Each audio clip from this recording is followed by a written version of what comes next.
Aujourd'hui on va parler de contenu, mais pas ici. Il pleut pas beaucoup mais il pleut suffisamment.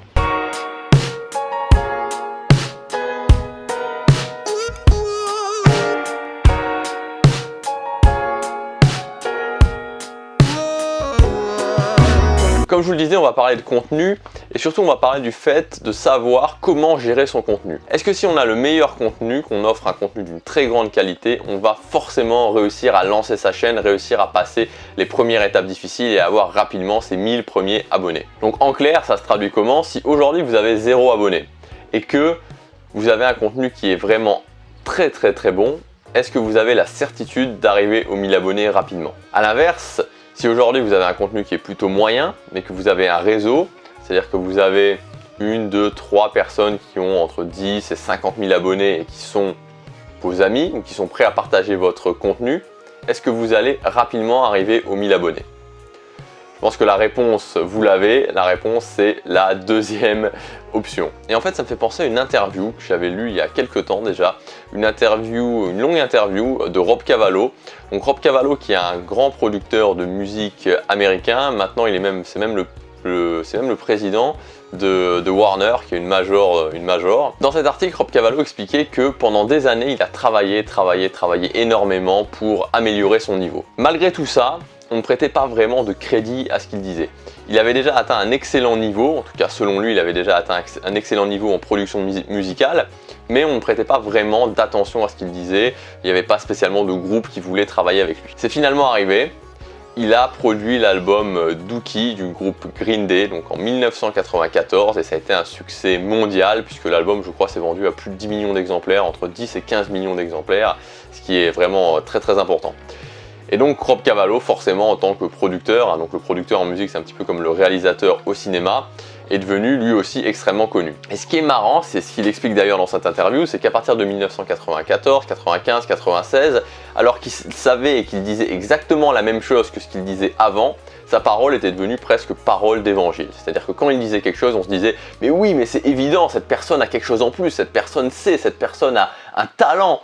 Il y a quelque chose qui vraiment fait la différence avec cette personne. Et donc ça nous dit quoi finalement tout ça? Ça nous dit que tant que vous n'avez pas un succès, c'est-à-dire un élément vraiment probant, alors dans la musique c'est un succès, pour Rob Cavallo c'était un succès en termes de production musicale, un énorme succès, sur YouTube ça va être un certain nombre d'abonnés, tant que vous n'avez pas ça, on ne prêtera pas vraiment de crédit à ce que vous allez dire. Vous pouvez produire un contenu vraiment incroyable, si vous avez 10 abonnés sur YouTube, les gens se diront, puisque personne ne regarde ce contenu, ça veut dire que c'est pas forcément si incroyable. Vous voyez un petit peu le truc qui se met en place, c'est-à-dire que tant que vous n'avez pas une certaine preuve sociale, même si vous dites des choses qui sont vraiment incroyables, on n'y prêtera pas énormément d'attention. Alors en tout cas, on n'y prêtera pas autant d'attention que ça le mériterait. Mais en revanche, à partir du moment où vous avez atteint ce point de rupture, le point où on peut commencer à dire que vous avez une preuve sociale, alors là, forcément, si vous produisez un excellent contenu, ça sera vraiment très payant. Pour donner quelques chiffres sur YouTube, alors je parle de la thématique plutôt message, orienté message, pas des thématiques de divertissement où là ça sera beaucoup plus.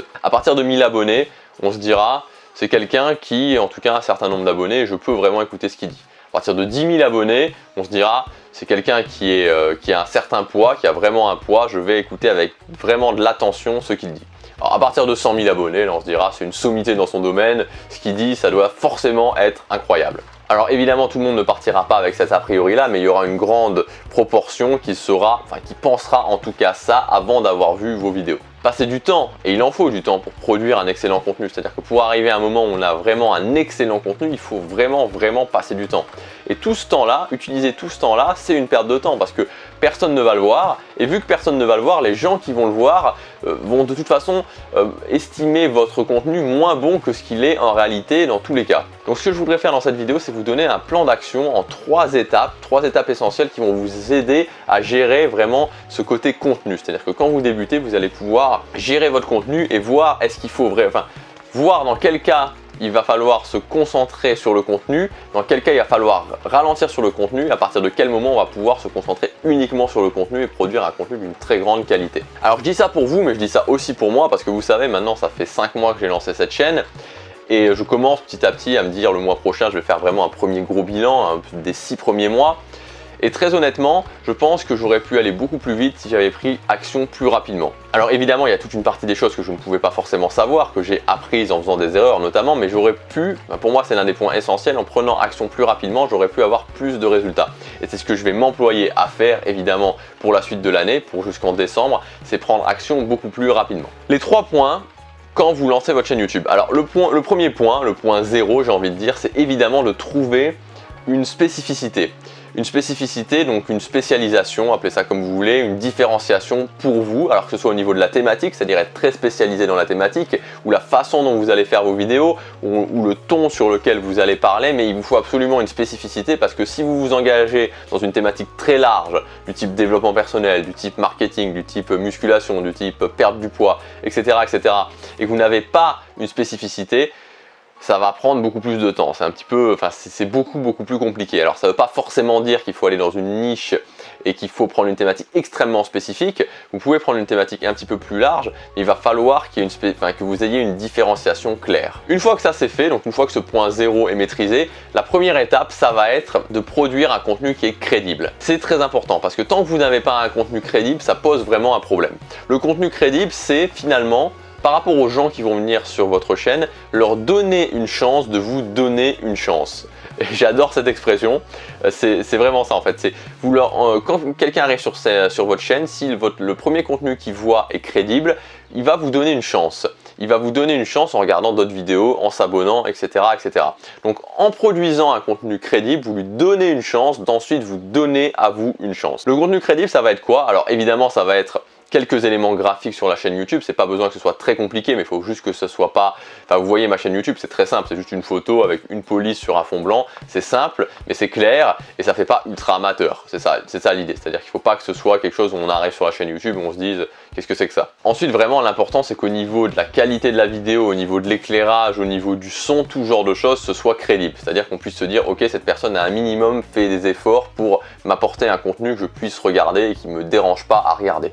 Donc c'est pas très compliqué, très honnêtement, moi je suis pas excellent en vidéo donc c'est vraiment pas compliqué, mais c'est important parce que s'il n'y a pas ça, on ne donnera pas une chance à votre contenu. Et ensuite au niveau du contenu, ça va simplement être de faire quelque chose qui est crédible, c'est-à-dire que les personnes aient de la valeur, que vous apportiez de la valeur aux gens et que les gens se disent à la fin de la vidéo, bah j'ai quand même appris quelque chose suffisamment pour pouvoir regarder une autre vidéo. Ça c'est la première étape.